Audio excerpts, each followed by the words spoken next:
Okay, അപ്പൊ നമ്മൾ ഐശ്വര്യമായിട്ട് തുടങ്ങല്ലേ? അതെ, ഫസ്റ്റ് എപ്പിസോഡ്. യെസ്. ഇവനെന്താ ചെയ്യാ? പിന്നെ ഇങ്ങോട്ട് കൊന്നാലോ? വേണ്ട. Okay.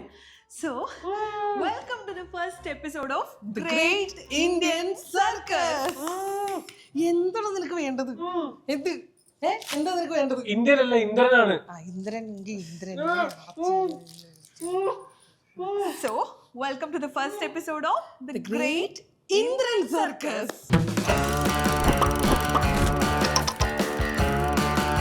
Hi, hello guys. Welcome to the first grand brand episode of The Great Indian Circus. മമ്മൂട്ടിക്ക് അറിയാവുന്ന ഒരാളാണ് ഞാൻ. എന്താണ് പ്രശ്നം? ഞാൻ ആ റേഞ്ച് വിട്ടൂടാ. അപ്പൊ കുറച്ചും കൂടെ പോരും. കല്യാണം കഴിഞ്ഞിരിക്കുമല്ലോ, മധുരമൊക്കെ. ചിരിച്ചു പോവില്ലേ? Yes, yes. പോവായിരിക്കും. എന്റെ ചിരി അങ്ങനെയാ. നിങ്ങളുടെ മറ്റേ സൈഡാണ് നമ്മൾ എക്സ്പ്ലോർ ചെയ്യാൻ ഏത് സൈഡ്? എന്തിന്റെ കേടാ? ആണോടാ, നീ അങ്ങനെയാണോ? ഇത് ആക്ച്വലി സർക്കസാ. എങ്ങനെയാണെങ്കിലും അവൻ 4 കല്ല് വീഴുക എന്നുള്ളതാണ് സർക്കസ്.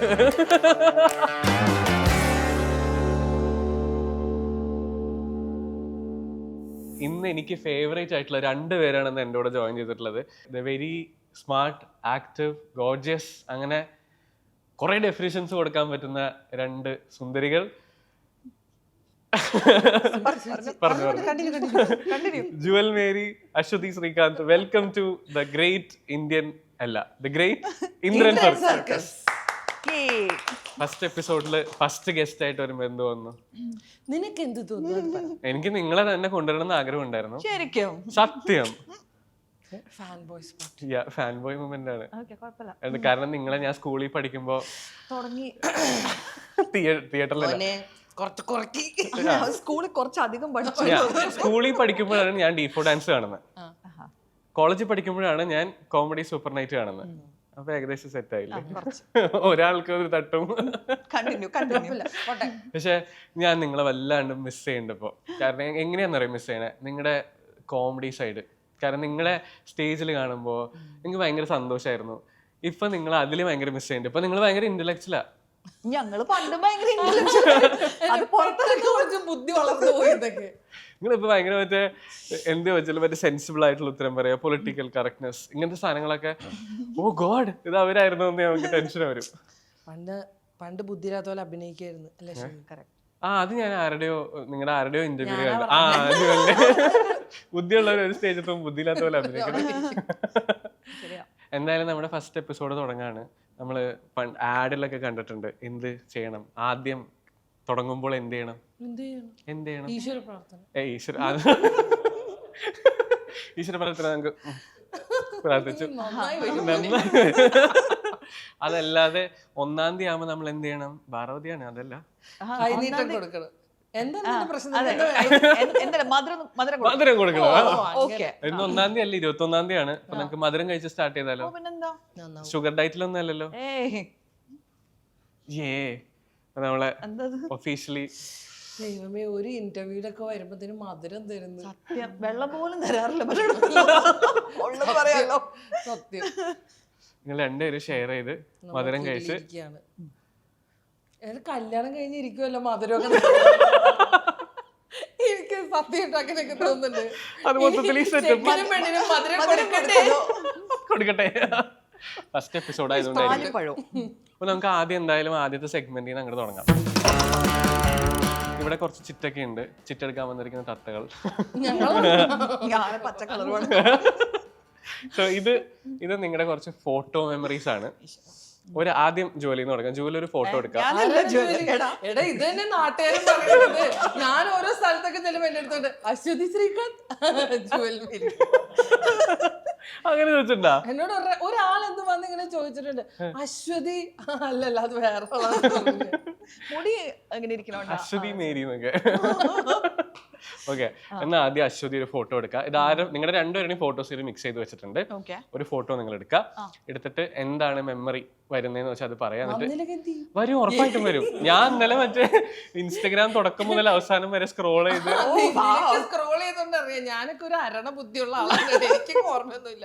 ഇന്നലെ നടന്ന കാര്യം പോലും ഓർമ്മയില്ലാത്ത ആൾക്കാരാണ്. നോക്കാം. ആദ്യം അശ്വതി. ഇത് ജുവലിന്റെ ഫോട്ടോയാ. അപ്പൊ എന്ത് ഫോട്ടോ? ജുവല് ജുവല് പറഞ്ഞു. പ്ലീസ്. ഇത് ഈ ഫോട്ടോയാ. ഈ ഫോട്ടോ എനിക്ക് എവിടെ നിന്ന് കിട്ടിയെന്നറിയോ? IMDb ജുവലിന്റെ ഫോട്ടോ ആണിത്. ഇത് എനിക്ക് തോന്നുന്നു എന്റെ വൺ ഓഫ് ദ ഫസ്റ്റ് ഫോട്ടോഷൂട്ട്സിൽ ഒരെണ്ണാണ്. പക്ഷെ പണ്ടത്തെ എന്നെ കണ്ട് എന്തൊരു എന്ത് കാണിക്കണ്ടേന്ന് അറിയാൻ പാടില്ലാത്തൊരു മുഖമാണിത്. ചിരിക്കണോ ഇങ്ങനെ ചിരിക്കണ്ടേന്നൊന്നും അറിയില്ല. ഫസ്റ്റ് ഫോട്ടോഷൂട്ട് ആയിരുന്നു. One of the first photoshoots ആണ് ഇത്. അത്രേ ഓർമ്മയുള്ളൂ. അത് ആ പ്രായത്തിൽ എനിക്ക് ബുദ്ധിയും വിവരമൊന്നും ഇല്ലടാ. ബാക്കിയുള്ളവർ എന്താ ചെയ്യണേ, അപ്പൊ ചിരിക്കുമ്പോ ഇങ്ങനെ ചിരി കോടണോ എന്നാ അങ്ങനെ ചിരിക്കാന്നൊക്കെ അങ്ങനെയൊക്കെ നിക്കണത്. വേറെ ആൾക്കാരെ ഫോട്ടോ ഒക്കെ നോക്കിയിട്ട് പോസ്റ്റ് ചെയ്തേക്കുന്നത്. അടുത്ത ഫോട്ടോ. ഇത് മുഴുവൻ എൻ്റെ ഫോട്ടോസ് ആണല്ലോ. ഇത് പത്തേമാരിയിലത്തെ സീനാണ്. എൻ്റെ ഫസ്റ്റ് പടം പത്തേമാരി. ഞങ്ങൾക്ക് ഇഷ്ടപ്പെട്ട പടം. അതെ. അതിൻ്റെ അകത്ത് മമ്മൂക്ക ഗൾഫിൽ നിന്ന് വരുമ്പോ ഭാര്യയ്ക്ക് പൗഡറും അതും ഇതൊക്കെ കൊടുത്തിട്ട് ഇങ്ങനെ പെർഫ്യൂം ഒക്കെ അടിച്ച് ഒരു ഫസ്റ്റ് നൈറ്റ് സീൻ പോകുന്നതാണ്. മമ്മൂക്കിനെ കുറിച്ച് പറയുമ്പോഴേ ഇപ്പൊ വെരി ലേറ്റസ്റ്റ് കളങ്കാവിലെ വിനായകന്റെ ഇന്റർവ്യൂ എടുത്തിട്ടുണ്ടായിരുന്നു. എവിടെ ഇന്റർവ്യൂവിന് പോയാലും മമ്മൂക്കയെ കുറിച്ച് പറയാണ്ടിരിക്കില്ല. ഭയങ്കര മമ്മൂക്ക ഫാനാണ്. What is Mammukka to you? Mammukka is എനിക്കൊരു അഡ്രസ്സ് ഉണ്ടാക്കി തന്ന ആളാണ് ശരിക്കും. മമ്മൂക്ക എന്നെ ബാക്ക് ടു ബാക്ക് 2 സിനിമയിൽ വിളിച്ചു.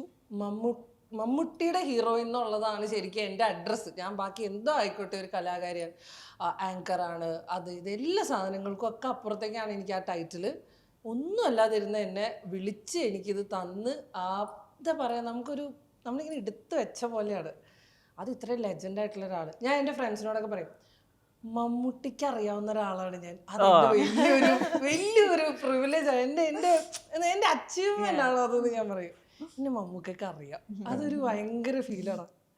പറഞ്ഞറിയിക്കാൻ പറ്റില്ല.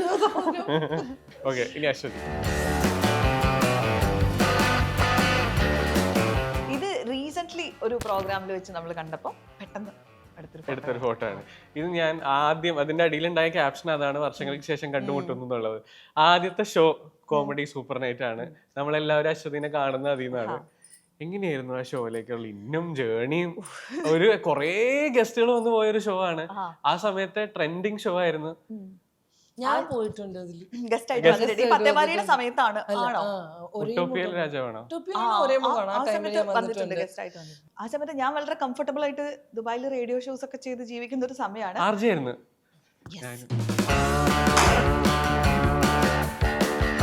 ആ സമയത്ത് ആണ് നാട്ടിൽ നിന്ന് ഇങ്ങനെ ഒരു വിളി വരുന്നത്. സുരാജ് വെഞ്ഞാറമൂടാണ് ഹോസ്റ്റ് എന്ന് പറഞ്ഞു. ആ വിളി ഇപ്പൊ നമ്മുടെ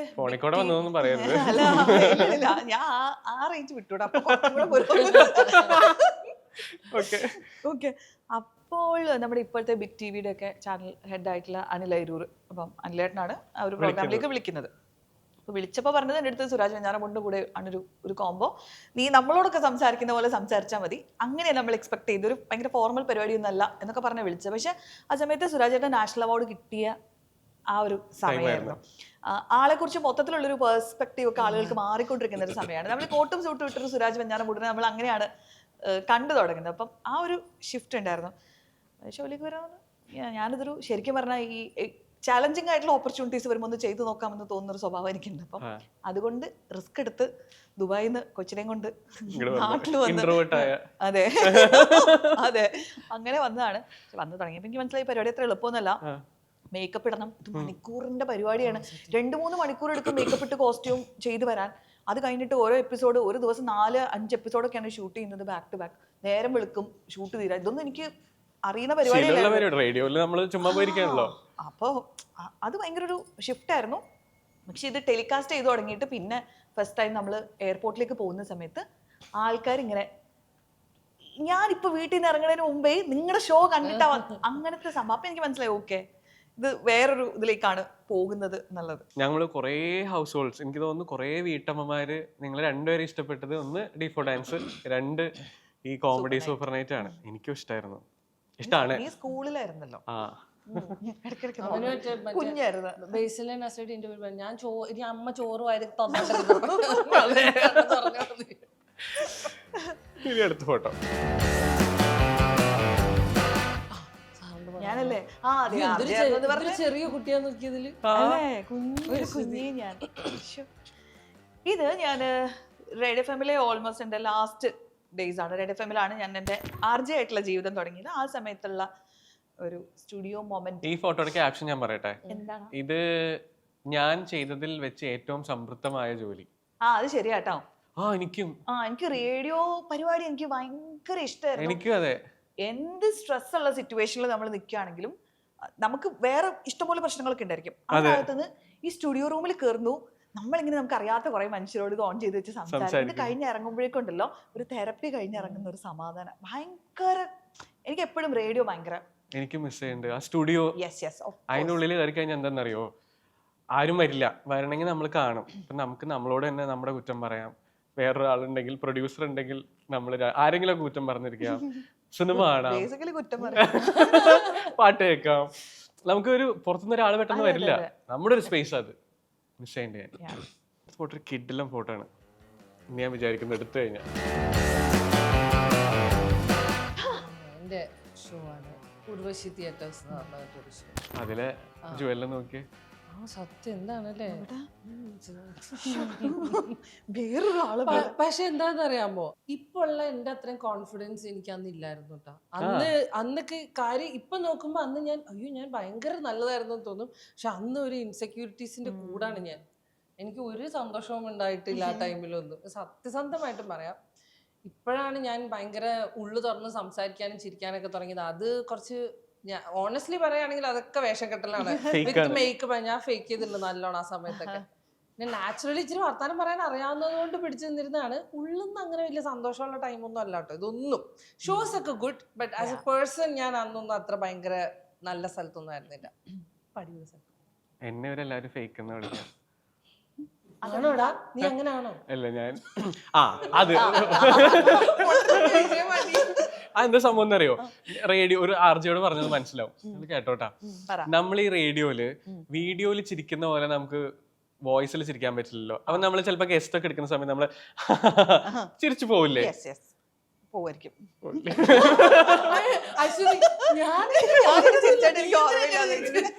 നമ്മൾ ഇടയ്ക്കൊക്കെ സ്പേസ് ഫില്ല് ചെയ്യാനായിട്ടൊക്കെ നമുക്ക് ചിരിച്ചു കൊടുക്കില്ലേ?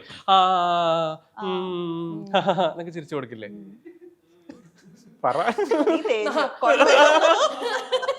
നമ്മള് ഡബിംഗ് സ്റ്റുഡിയോയിലാണ് ഇങ്ങനെയൊക്കെ ചെയ്തിട്ടുള്ളത്. അങ്ങനെ ഞാനിപ്പോ വീഡിയോയിൽ വന്ന് ചിരിച്ചു തുടങ്ങിയപ്പോഴേ ഇവര് പറയുന്നത് ഞാൻ ഫേക്ക് ആണെന്ന്. ഇവന്റെ ചിരി അങ്ങനെയാണ്.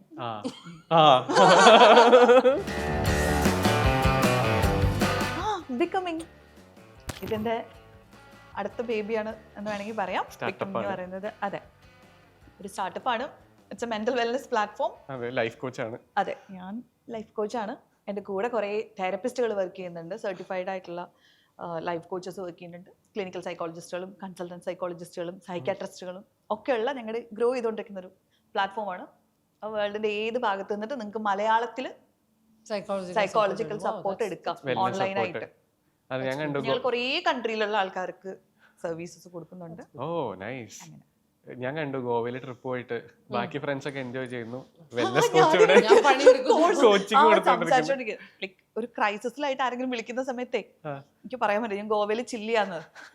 ബൗണ്ടറി ഒക്കെ വേണമെന്നൊക്കെ നമ്മൾ പറയും. പക്ഷെ ചില സമയത്ത് നമ്മള് അല്ല ഐ ലിസൺ ടു യു എന്ന് പറയുന്ന. അത് ഞാൻ ചോദിക്കട്ടെ, ഇപ്പൊ നമ്മളെ ഒരു കുറേ വിഷമങ്ങളും കൺഫ്യൂഷൻസും ക്ലാരിറ്റീസും ഒക്കെ കേൾക്കുന്ന ആളായിരിക്കുമല്ലോ അശ്വതി.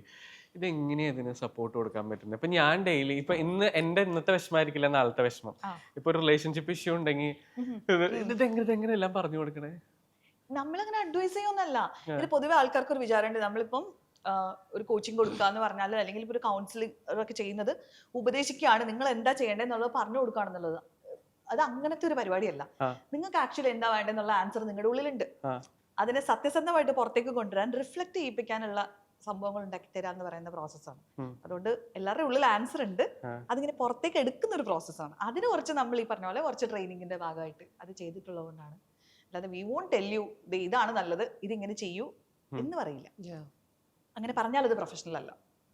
അങ്ങനെ അഡ്വൈസ് കൊടുക്കാറുണ്ട് ഇടയ്ക്കെങ്കിലും? ഇല്ല, എന്റെ സ്റ്റോറിയും ഈ ക്യാൻസർ സ്റ്റോറിയും അതും ഇതൊക്കെ കേട്ട് ഡിവോഴ്സിലൊക്കെ നിൽക്കണ കുറെ പേര് എന്നെ റീച്ച് ഔട്ട് ചെയ്യാറുണ്ട്, ചേച്ചിയോട് സംസാരിക്കണം പറയും. പക്ഷെ ഞാൻ എൻ്റെ തെറാപ്പിസ്റ്റുകളുടെ നമ്പർ കൊടുക്കത്തേ ഉള്ളൂ, ഞാൻ എടുക്കത്തില്ല. ബിക്കോസ് ഒന്ന്, I am not equipped to handle this. ഞാൻ പറയും ഞാൻ സർവൈവറാണ്, I am not a doctor. ഞാൻ അത് ടെക്നിക്കലി പഠിച്ചിട്ടുള്ള, എൻ്റെ കയ്യിൽ അതിൻ്റെ ടൂൾസ് ഇല്ല. So you start where I start. അത് പറഞ്ഞാൽ അവരെ അങ്ങോട്ട് പാസ് ഓൺ ചെയ്ത് എടുത്തുള്ളൂ. പലരും ചെയ്യണ ഒരു അബദ്ധം എന്ന് പറഞ്ഞു കഴിഞ്ഞാൽ അവര് ഒന്ന് ഓവർകം ചെയ്തൊരു നിലയായി കഴിയുമ്പോൾ സ്വയം പ്രഖ്യാപിത ഡോക്ടേഴ്സ് ആയിട്ട് അങ്ങോട്ട് ഇറങ്ങും. അതിനോളം വലിയൊരു അപകടം വേറെ ഇല്ല. നമ്മുടെ ഇടയിൽ ഉണ്ടല്ലോ അങ്ങനത്തെ ഫ്രണ്ട്സ്.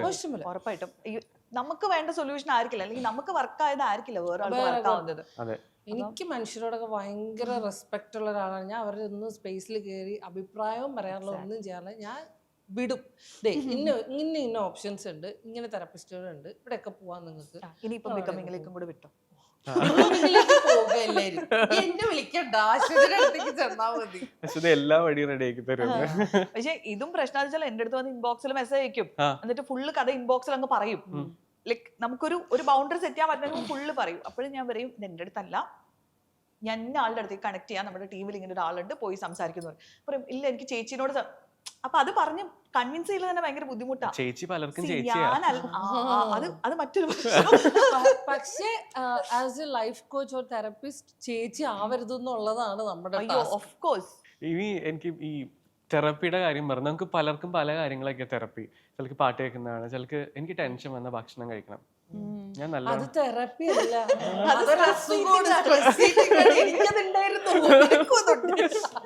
എനിക്കതുണ്ട് മാഡം.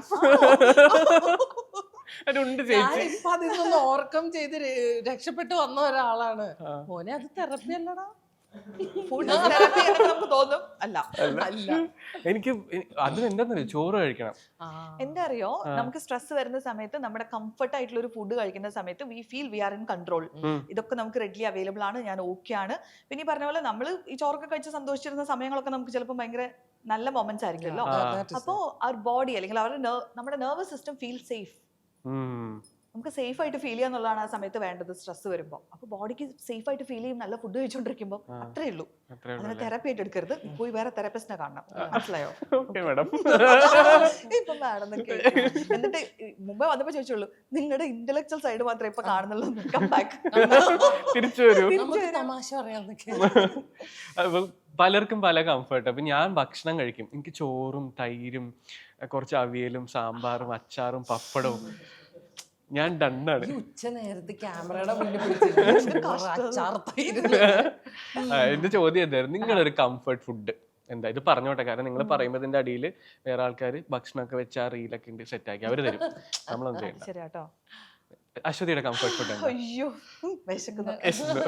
എനിക്ക് ചോറ് ഇഷ്ടമാണോ? ഓഫ് കോഴ്സ്, അത് ഏത് നേരത്തെ ചോറ് വന്നാലും കഴിക്കാൻ പറ്റുന്ന ഒരാളാണ് ഞാനും. അപ്പം രാവിലെ വന്നാലും ശരി രാത്രി വന്നാലും ശരി എനിക്ക് ചോറ് എപ്പോഴും. ഞാൻ രാവിലെ ബ്രേക്ക്ഫാസ്റ്റ് 2 ഇഡ്ഡലി കഴിക്കും.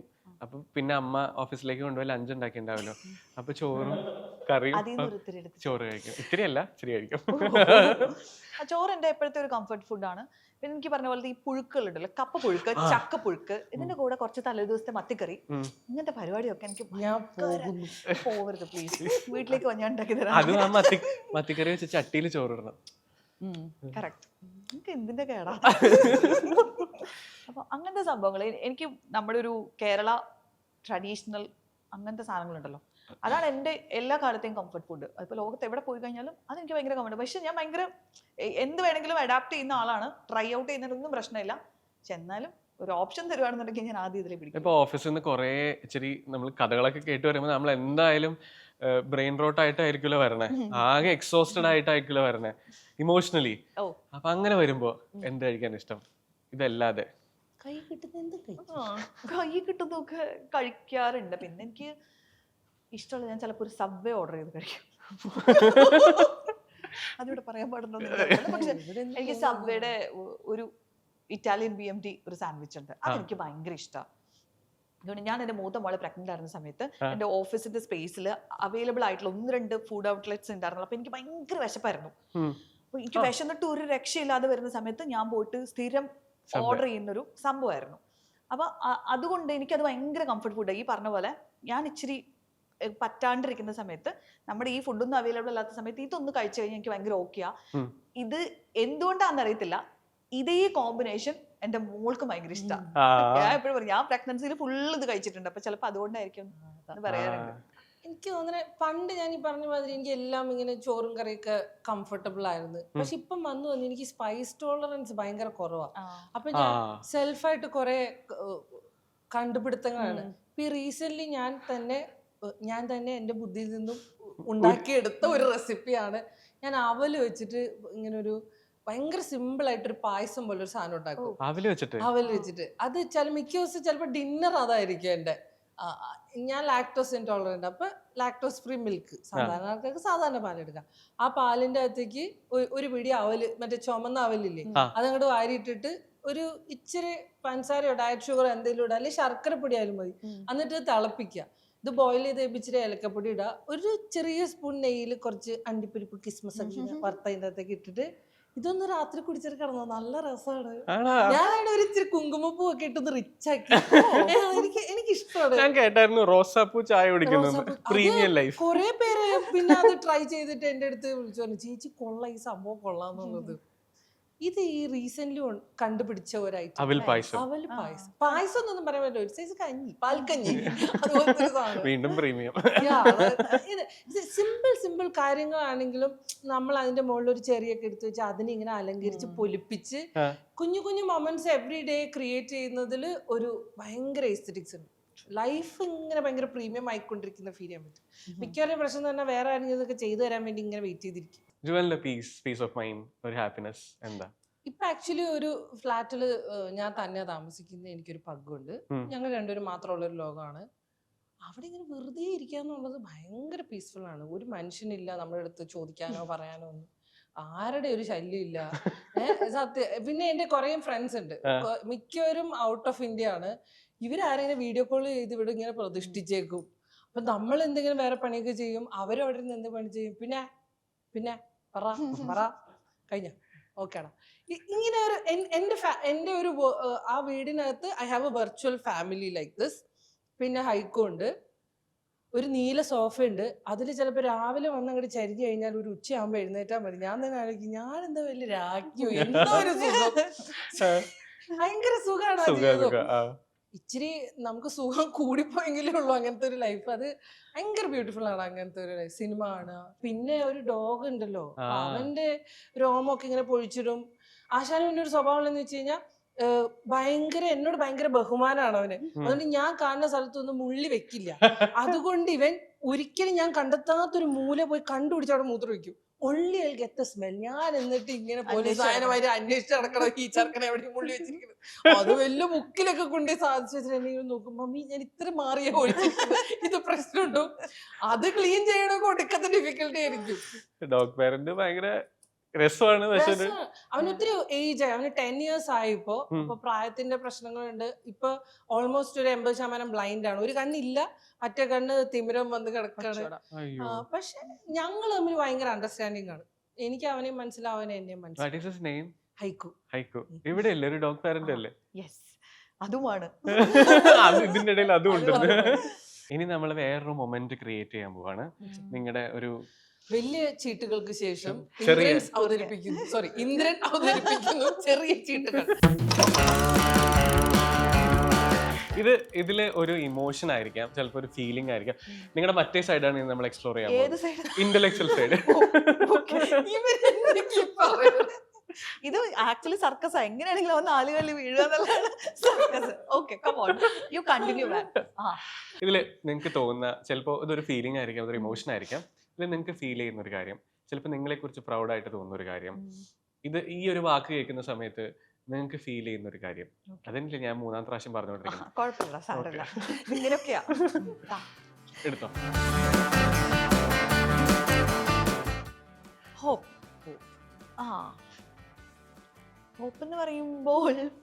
എന്ന് പറയുമ്പോൾ എനിക്ക് ഓർമ്മ വരുന്നത് 1996. ഞാൻ പൊതുവെ ഭയങ്കര ഹോപ്പുള്ള അല്ലെങ്കിൽ ഒപ്റ്റിമിസ്റ്റിക് ആയിട്ടുള്ള ഒരു ആളാണ്. എല്ലാത്തിൻ്റെയും നല്ല പോസിബിലിറ്റി സംഭവിക്കും എന്ന് ചുമ്മാ അങ്ങ് വിശ്വസിക്കുന്ന ഒരു സ്വഭാവം എനിക്ക് പണ്ട് തൊട്ടുണ്ട്. അത് എനിക്ക് തോന്നാറുണ്ട്. ഞാൻ എപ്പോഴും ഇതിന്റെ, എല്ലാവരും പറയില്ല, ഞാൻ ഇതിന്റെ വേഴ്സ്റ്റ് പോസിബിലിറ്റി ചിന്തിക്കുമായിരിക്കും, പക്ഷെ ഞാൻ നടക്കുമെന്ന് വിചാരിക്കുന്നത് നല്ല സംഭവമേ നടക്കുള്ളൂ എന്ന് ഞാനങ്ങ് വിശ്വസിക്കും. എന്നെ തന്നെ പറഞ്ഞ് വിശ്വസിപ്പിക്കുന്ന സ്വഭാവം പ്രത്യേകിച്ച് കഴിഞ്ഞ കുറച്ച് വർഷങ്ങളായിട്ടുണ്ട്. ഭയങ്കര ഹോപ്പ്ഫുൾ ആയിട്ടുള്ള ആളാണ്. ഏറ്റവും കൂടുതൽ ലൈഫിൽ ഹോപ്പ് തന്നിട്ടുള്ള ഒരു കാര്യം എന്താ? അത് ഓരോ പ്രായത്തിൽ ഓരോന്നായിരിക്കുമല്ലോ. ഈ പഠിച്ചോണ്ട് നടന്ന സമയത്ത് തന്നെ പ്രേമം ഉണ്ടായിരുന്നോണ്ട് എങ്ങനെയെങ്കിലും കല്യാണം ഫാമിലി ഉണ്ടാക്കാന്ന് പറയുന്നത് ഭയങ്കര വലിയ ഹോപ്പായിട്ടുള്ള ഒരു കാര്യമാണ് അതിലേക്ക് എത്തുന്നത് വരെ. ഇത് ഓരോ പോയിന്റിലും മാറിക്കൊണ്ടിരിക്കുമല്ലോ. എടാ ചുമ്മാ കാര്യം എനിക്കത് മനസ്സിലായി. എന്റെ ഒരു 94 ഹോപ്പിലാണ് ഞാൻ ഇത് സെഞ്ചുറി എടുത്തിട്ട് അവസാനിക്കും. പുള്ളി ഒരു നിമിഷം സ്വന്തം ജീവിതം ഒന്ന് ആലോചിച്ചു. അപ്പൊ അങ്ങനെ ഹോപ്പ് തരുന്ന പല കാര്യങ്ങളും ഇപ്പൊ കുട്ടികളുടെ ഗ്രോത്ത് കാണുമ്പോൾ വെരി ഹോപ്പ്ഫുൾ. അവര് ഭയങ്കര നല്ല ഹ്യൂമൻ ബീങ്സ് ആയിട്ട് വരും എന്നുള്ളത് ഹോപ്പുണ്ട്. ഇപ്പൊ ബിക്കമിങ്ങിനെ കുറിച്ച് എനിക്ക് ഭയങ്കര നല്ല ഹോപ്പുണ്ട്. നീ ഹോപ്പ്ഫുള്ളി അടുത്ത കാലം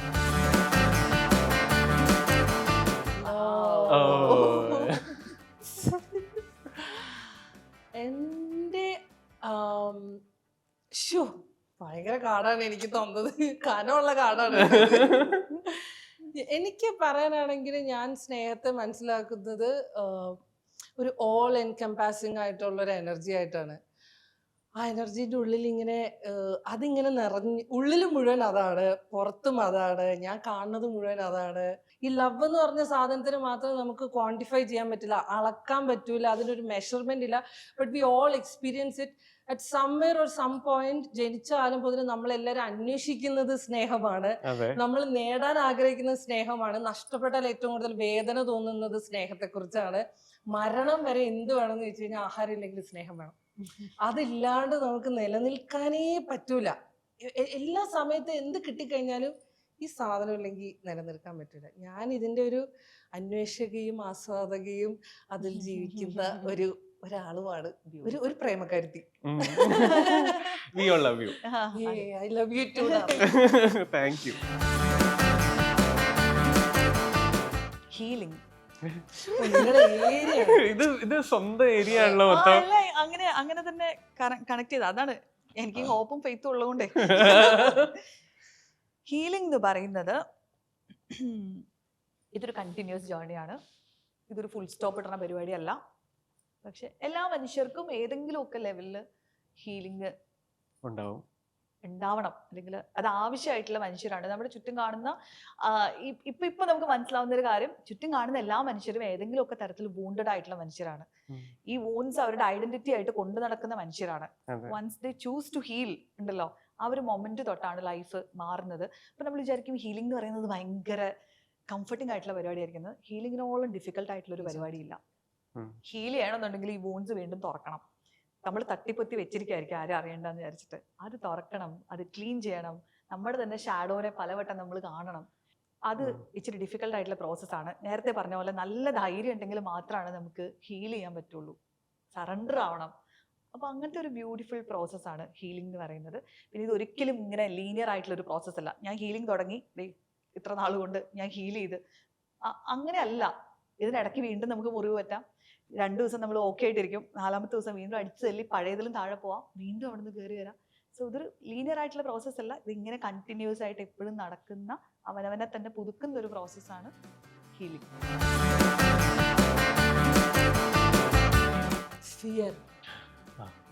ഫിയർ ഐ തിങ്ക് എനിക്കിപ്പോ ഞാൻ എക്സിസ്റ്റ് ചെയ്യുന്ന സ്ഥലത്ത് എനിക്ക് ആകെപ്പാടെ പേടിയുള്ളത് എന്നെ മാത്രമാണ്.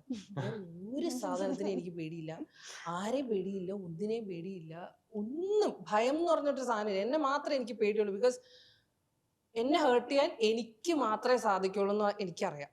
എൻ്റെ തോട്ട്സ്, എൻ്റെ മൈൻഡ് സെറ്റ് ഒക്കെ എപ്പോഴെങ്കിലും ഫ്ലിപ്പ് അടിച്ചാൽ I can hurt myself and I can cause hurt to other people also.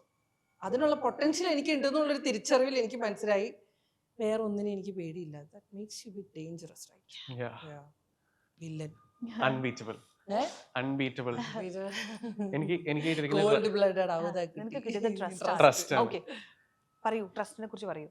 ഞാൻ ആസ് എ പേഴ്സൺ ഒരുപാട് ഇൻവെസ്റ്റ് ചെയ്യുന്ന ഒരു കാര്യമാണ് ട്രസ്റ്റ് എന്ന് പറയുന്നത്. എനിക്ക് ട്രസ്റ്റ് ബ്രേക്ക് ചെയ്യാന്ന് പറയുന്നത് എനിക്ക് ട്രസ്റ്റ് ബ്രേക്ക് ചെയ്യാന്ന് പറയുന്നത് എനിക്ക് താങ്ങാൻ പറ്റില്ല. അതെന്തായാലും അതിപ്പോൾ വീട്ടിലെ സിബ്ലിങ്സ് ആയാലും പേരൻസ് ആയാലും ഫ്രണ്ട്സ് ആയാലും കൊളീഗ്സ് ആയാലും എനിക്ക് ട്രസ്റ്റ് ബ്രേക്ക് ചെയ്യാന്ന് പറഞ്ഞാൽ എന്നെ തകർക്കുന്ന ഒരു പോയിന്റ് ആണ്. Trust is your core value. Exactly. പറഞ്ഞു. സോ അത് എനിക്ക് ഭയങ്കര ബുദ്ധിമുട്ടായിരുന്നു. അത് ഇമോഷണലി എന്നെ ഭയങ്കര ഡ്രെയിൻ ആക്കുന്ന ഒരു പരിപാടിയായിരുന്നു. പക്ഷെ ഇപ്പോൾ ഞാനിപ്പോൾ ഈ ഇരിക്കുന്ന ഒരു പോയിന്റിൽ എൻ്റെ ട്രസ്റ്റ് എനിക്ക് വാല്യൂഡ് ആണ്. പക്ഷെ ആർക്കും എൻ്റെ ട്രസ്റ്റ് ബ്രേക്ക് ചെയ്യണം എന്നുള്ള ഒരു ഡെസിഷൻ എനിക്ക് എടുക്കാൻ പറ്റുന്നുണ്ട്. ഇപ്പം ഞാൻ ഇൻവെസ്റ്റ് ചെയ്യുന്ന ഒരാൾ, ഇപ്പം ഞാൻ ഇൻവെസ്റ്റ് ചെയ്തില്ലെങ്കിൽ അവരുടെ ഇത് എനിക്ക് ട്രസ്റ്റ് ഇല്ലല്ലോ. സോ അത് എനിക്ക് ഡിസൈഡ് ചെയ്യാൻ പറ്റുന്നുണ്ട്. എൻ്റെ ക്ലോസ് സർക്കിളിലേക്ക് എനിക്ക് ആ ട്രസ്റ്റ് കൺവിൻസ് ചെയ്ത് കൊണ്ടുവരാൻ പറ്റിയിട്ടുണ്ട്. പവർഫുള്ളായി വരുന്നു. ഇന്റലക്ച്വൽ ആയി കുട്ടി സംസാരിച്ചു തുടങ്ങിയിരിക്കുന്നു. ഓക്കെ, സോ ഇനി നമ്മൾ ഒരു റാപ്പിഡ് ഫയർ സെഷനിലേക്ക് പോകാം. എനിക്ക് ഇഷ്ടമല്ല റാപ്പിഡ് ഫയർ. എന്തൊക്കെയാ വിളിച്ചു പറയാൻ പറ്റില്ല. റാപ്പിഡ് ഫയർ ചെയ്യുമ്പോൾ നമുക്കൊരു സമ്മാനം ഉണ്ട്. സമ്മാനമൊക്കെ നല്ല പ്രോത്സാഹനമാണ്. പറഞ്ഞു. കൊച്ചിയിലെ ഭക്ഷണം കഴിക്കാൻ പറ്റുന്ന ഒരു 3 ബെസ്റ്റ് ഫുഡ് സ്പോട്ട്. ഞങ്ങളുടെ ചെമ്പുമുക്ക് ഭാഗത്തൊരു ആബിദ ചെമ്പൂക്കിലാണോ? ഞാനും. അവിടെ ഒരു ആബിദ ഹോട്ടലുണ്ട്. അത് അടിപൊളി ഹോട്ടലാണ്. അവിടെ ഞാൻ എപ്പോ ചെന്നാലും കുറേ ഫിലിം സ്റ്റാർസ് എല്ലാരും അവിടെ വരും. നല്ല ബീഫ് ചാപ്സ്, നല്ല ബീഫ് പള്ളിക്കറി, ബീഫ് തന്നെയാണ്, നല്ല നെയ്ച്ചോറ്. രാവിലെ ചെന്ന് കഴിഞ്ഞാൽ പുട്ടും ബീഫും അങ്ങനെ അടിപൊളി സാധനങ്ങൾ കിട്ടും. നൈസ് കട കേട്ടോ. അത് ഭയങ്കര പൈസ കുറവാ.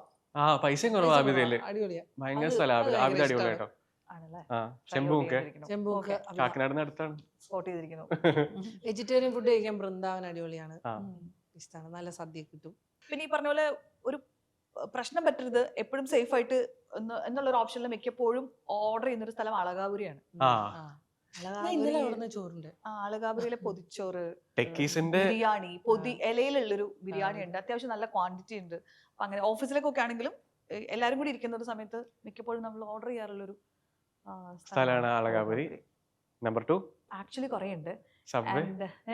അത് നേരത്തെ പറഞ്ഞ പോലെ എപ്പോഴും ഓർഡർ ചെയ്യുന്ന ഒരു സ്ഥലമാണ്. ഇനി പറഞ്ഞ പോലെ ഞങ്ങളായിട്ട് ഇപ്പൊ ഒരു പുതിയ സംഭവം തുടങ്ങിയിട്ടുണ്ട്. നമ്മളൊരു ഇറ്റാലിയൻ അല്ലെങ്കിൽ ബർഗേഴ്സ്, പിസ്സാസ് ഒക്കെ കിട്ടുന്ന ഒരു പപ്പ ആൻഡ് കോ എന്ന് പറഞ്ഞിട്ട് നമ്മളൊരു ബ്രാൻഡ് ഇപ്പൊ ലോഞ്ച് ചെയ്തു. അത് ശരി, എവിടെ? കാക്കനാടാണ്. അവിടെ മോക്കോ എന്ന് പറയുന്ന ഒരു കേക്ക് ഹൗസ് ഉണ്ട്. അതിനോട് ചേർന്നിട്ട് നമ്മൾ പപ്പ ആൻഡ് കോ എന്ന് പറഞ്ഞിട്ട് ഇപ്പൊ സ്വിഗ്ഗിയിലും സൊമാറ്റോയിലൊക്കെ അവൈലബിൾ ആണ്. എല്ലാം അവിടെ തന്നെ ഉണ്ടാക്കുന്ന ബെസ്റ്റ് ക്വാളിറ്റിയിലുള്ള മറ്റേ വീറ്റ് ഇത് ഫ്ലോർ ഒക്കെ സോഴ്സ് ചെയ്തിട്ട്, അതായത് ഞങ്ങൾ എപ്പോഴും വിചാരിക്കും നമ്മുടെ പിള്ളേർക്ക് കൊടുക്കുമ്പോൾ പോലും നമുക്ക് ഗിൽട്ട് ഇല്ലാണ്ട് കൊടുക്കാൻ പറ്റണം എന്നുള്ളൊരു കോൺസെപ്റ്റ് പപ്പ ആൻഡ് കോ ഞങ്ങൾ ഉണ്ടാക്കിയിട്ടുണ്ട്. സൈഡിൽ കൂടെ നമ്മുടെ സ്വന്തം ബ്രാൻഡ് ചോദിച്ചോണ്ടാട്ടോ, ഇല്ലേ ഞാൻ പറയൂല. അങ്ങനെയല്ലേ, ഇത് പറഞ്ഞില്ലെങ്കിൽ ഉണ്ടല്ലോ ഞാൻ ബാക്കിയുള്ള നാട്ടിലുള്ള കടയെല്ലാം പറഞ്ഞിട്ട് എനിക്ക് വീട്ടിൽ കയറാൻ പറ്റൂല. സ്വന്തം കട പറയണം. ഭർത്താവ് ശരി എന്നാ. ഓക്കെ, നിങ്ങളുടെ കംഫർട്ട് ആയിട്ടുള്ള ഒരു സിനിമ? പെരുവണ്ണാപുരത്ത്. ഓ, അത് രസമാണ്, ഭയങ്കര ഇഷ്ടമാണ്. പിന്നെ കുന്നിമണി ചെപ്പു താറാവ്. ടൈറ്റാനിക്, സ്ലീപ്ലെസ് ഇൻ സിയാറ്റിൽ, ഈ പണ്ടത്തെ ഇംഗ്ലീഷ് പടങ്ങളില്ലേ റോംകോംസ്. ടൈറ്റാനിക് കംഫർട്ടാ? എനിക്ക് അതിന്റെ അകത്ത് ജാക്കിന്റെ റോസിന്റെ ലവ് ഒക്കെ വീണ്ടും ഇങ്ങനെ കണ്ടുപിടിക്കും. പിന്നെ ഖാമോശി എന്ന് പറഞ്ഞിട്ട് ഒരു ഹിന്ദി പടമുണ്ട്, അതെനിക്ക് ഭയങ്കര ഇഷ്ടമാണ്. എനിക്കത് ഭയങ്കര ഇഷ്ടം. കണ്ട് കരഞ്ഞിട്ടുള്ള ഒരു സിനിമ? എന്റെ ജീവിതത്തിൽ ഇനി കാണൂല, കാഴ്ച കാണൂല. ഈ പത്തേമാരി ഞാൻ മര്യാദക്ക് രണ്ടാമത് ഭയങ്കര ബുദ്ധിമുട്ട്. ഞാൻ കുറച്ച് കണ്ടിട്ട് അവസാനിപ്പിക്കും. കാരണം എനിക്ക് തന്നെ അത് ഭയങ്കര ഹാർട്ടേക്കാണ് ആ സിനിമ കാണാൻ. ഞാൻ ഒരു പ്രാവശ്യം കണ്ടിട്ടുള്ള സിനിമ. എനിക്ക് ഇപ്പോഴും ഓർമ്മയുണ്ട്, ആ സിനിമ റിലീസായ സമയത്ത് ഒരു തിയേറ്റർ വിസിറ്റിന്റെ ബാക്കിലിരുന്ന് കാണാം. അപ്പൊ ഈ പള്ളിക്കൽ നാരായണൻ മരിച്ച് ആ സീക്വൻസ് വരുമ്പോഴേക്കും ഫ്രണ്ടിലിരുന്നൊരു പയ്യൻ ഇങ്ങനെ അച്ചാന്ന് വിളിച്ച് കരഞ്ഞവൻ, ഉറക്ക അച്ചാന്ന് വിളിച്ച് കരഞ്ഞു. അയ്യോ, അതൊക്കെ നമ്മൾക്ക് ഭയങ്കര ഹാർട്ട് ടച്ചിങ് ആയിട്ടുള്ള ഒരു സാധനമായിരുന്നു. പിന്നെ താരേ സമീൻ പാർ ഒക്കെ പോലെ അതൊക്കെ ഭയങ്കര. പിന്നെ ഈ പെറ്റ്സ് മരിക്കണ പടം, എന്റെ അമ്മൂ, പെറ്റ്സിനെ കാണാതെ പോവുക. ഹാർട്ട് പോസ് എന്നൊക്കെ പറഞ്ഞിട്ടൊരു പടമുണ്ട്, ഹാച്ചിക്കോ ഉണ്ട്. ഇതൊന്നും കാണാൻ പറ്റില്ല. എന്നാ നമ്മൾ ഇരുന്ന് കാണും, എന്നിട്ട് കരച്ചിൽ ആക്ച്വലി തെറാപ്പിയാണോ മാഡം? കരച്ചിൽ ഒരു നല്ല എന്താണ് വെന്റ് ഔട്ട് ആണ്. നമ്മുടെ ബോഡി റെഗുലേറ്റ് ചെയ്യാൻ വേണ്ടി ചെയ്യുന്ന ഒരു പരിപാടിയാണ്. ഇടയ്ക്ക് കരയണം. പിന്നെ ഓഫ് കോഴ്സ് ഈവൻ എനിക്ക് ഫീൽ ചെയ്യും കുറെ ദിവസം കരഞ്ഞിരിക്കും, എന്ത് ഞാൻ ഒന്ന് കരയാത്തത്, എന്നിട്ടൊരു പാട്ടൊക്കെ വെച്ചിട്ട്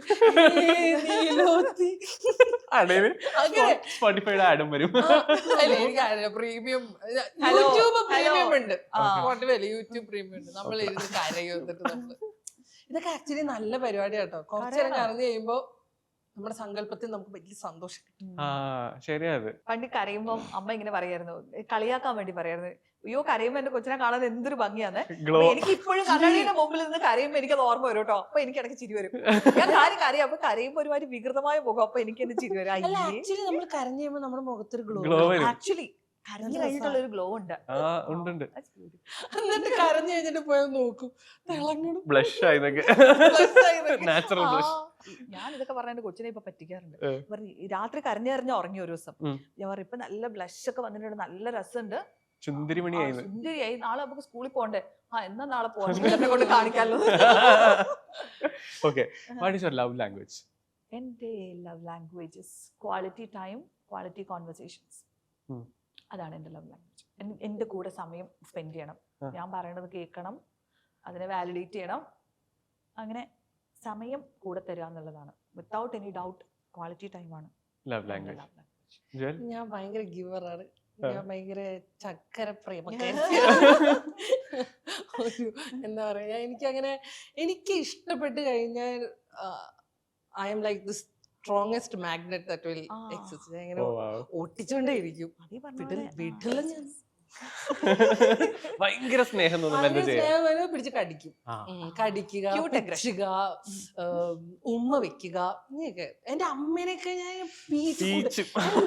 എനിക്ക് ഏറ്റവും ഇഷ്ടം ഇച്ചിരി അതായത് ഇപ്പൊ ലാലേട്ടൻ ഒരു സ്ഥലത്ത് പറഞ്ഞിട്ടുണ്ട്, beauty is in flesh not in bones. അതായത് എനിക്ക് ഇച്ചിരി മേത്തേർച്ചയുള്ള ആൾക്കാരെ എനിക്ക് ഭയങ്കര ഇഷ്ടമാണ്. എൻ്റെ ഫ്രണ്ട് സർക്കിൾസിൽ കൂടെ നടക്കുന്നവരിൽ എപ്പോഴും ഇച്ചിരി വണ്ണമുള്ള ആൾക്കാരുണ്ടാവും. എനിക്ക് അവരിങ്ങനെ കെട്ടിപ്പിടിച്ച് അവരുടെ കയ്യെ തൂങ്ങി അവരുടെ ഷോൾഡറിൽ കിടന്നൊക്കെ എനിക്കത് ഭയങ്കര ഇഷ്ടമാണ്. Oh yes. പക്ഷെ ഈ തന്നെ താമസിക്കുന്നത് കൊണ്ട് ഈ ടച്ചിന് എനിക്ക് സാധ്യതകൾ കുറവാണ്. And I can do that with random people. ഞാൻ ഭയങ്കര സെൻസിറ്റീവുമാണ്. എനിക്ക് അറിയില്ലാത്ത ആൾക്കാരെ എന്നെ തൊടാൻ പറ്റുമോ, ക്ഷയിക്കാനോട് എനിക്ക് ഭയങ്കര ബുദ്ധിമുട്ടാണ്. അത് ഭയങ്കര സെൻസിറ്റീവാണ് ഞാൻ. അപ്പൊ ഈ എന്റെ ഈ വിഷമം മുഴുവൻ തീർക്കണം ഹൈക്കൂവിന്റെ പുറത്താണ്. അവനിപ്പോ അവിടെ ഇരിക്കുവാണെങ്കിൽ ഞാൻ ഇങ്ങനെ കിടന്ന് ചെന്നിട്ട് അവനിങ്ങനെ വാരിയൊക്കെ എടുത്ത് ലോക്ക് ചെയ്യും. ഹൈക്കു ഇങ്ങനെ നിങ്ങൾക്ക് വയ്യ നിങ്ങൾക്ക് അങ്ങനെയുള്ളൊരു ഇതിനൊക്കെ നോക്കും. അതിനെ ഞാൻ ഉമ്മ വയ്ക്കും, അതിന്റെ ചെവിയിൽ പിടിച്ച് ഞാൻ കടിക്കും. പട്ടിനെ ഞാൻ കടിക്കും, സീരിയസ്ലി. ഹൈക്കൂനെ ഞാൻ പിടിച്ച് കടിക്കും, അതിങ്ങനെ എന്നെ നോക്കും. ഞാൻ സഹിച്ചോണ്ടിരിക്കുന്നത്. ഞാൻ അവന്റെ ചെവിയിൽ പിടിച്ച് കടിക്കും. ഇവിടെ ഒരു ഫ്ലാപ്പ് ഉണ്ട്, അത് ഞാൻ പിടിച്ച് കടിക്കും. അതിനെ ഇങ്ങനെ ഉമ്മ വെച്ചും സ്നേഹിച്ചും ഉരുട്ടി പരട്ടിയൊക്കെ ഞാൻ പലതും ചെയ്യും. എന്റെ ഭർത്താവ് ഇങ്ങനെയാ. Control that. ആണല്ലേ, നല്ലല്ലേ? ആ പിള്ളേരെയൊക്കെ വെറുതെ പിടിച്ച് കടിക്കും. പിള്ളേരെ കടിക്കുമ്പോ ഒരു അമ്മ എന്ന നിലയിൽ ഞാൻ എത്ര നേരം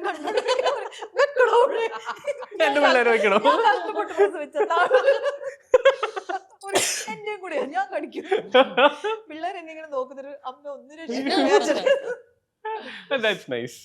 Yeah, cute. Of course. ഇതാണല്ലോ moments. Yeah, exactly. So നമ്മുടെ ഫസ്റ്റ് എപ്പിസോഡ് എനിക്ക് ഒരുപാട് ഇഷ്ടമായി. കാരണം എനിക്ക് പേഴ്സണലി ഇഷ്ടപ്പെട്ട രണ്ടാൾക്കാരോടെ ഒരുപാട് ഇൻസൈറ്റ്സ് ഷെയർ ചെയ്യാൻ പറ്റി, തമാശ പറയാൻ പറ്റി, പഴയ നിങ്ങളെ കാണാൻ പറ്റി. So thank you so much for making my day much brighter. ഞങ്ങളുടെ എപ്പിസോഡ് കുറച്ചുകൂടെ കളർഫുൾ ആക്കിയത് ഒരുപാട് സന്തോഷം. ബട്ട് ബിഫോർ യു ലീവ് നമുക്കൊരു ടോക്കൺ ഓഫ് ലവ് ഉണ്ട്. And it is from MYOP, make your own പെർഫ്യൂമിന്റെ ഒരു പേഴ്സണലൈസ്ഡ് ഗിഫ്റ്റ് ആണ്. ഈ പേഴ്സണലൈസേഷനിൽ ഒരു സ്പെഷ്യാലിറ്റി ഉണ്ട്, അത് തരുമ്പോൾ ഞാൻ കാണിച്ചു തരാം. യെസ്, അശ്വതി ശ്രീകാന്തിന് വേണ്ടിയിട്ട് ഫ്രം MYOP.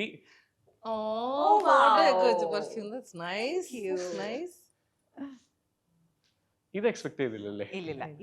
പേര് വരെ ഞാൻ വിചാരിച്ചു. Please shake well before use. അങ്ങനെയൊക്കെ ഉണ്ട്. Use headphones. Jewel Mary, this is from the personalization MYOP.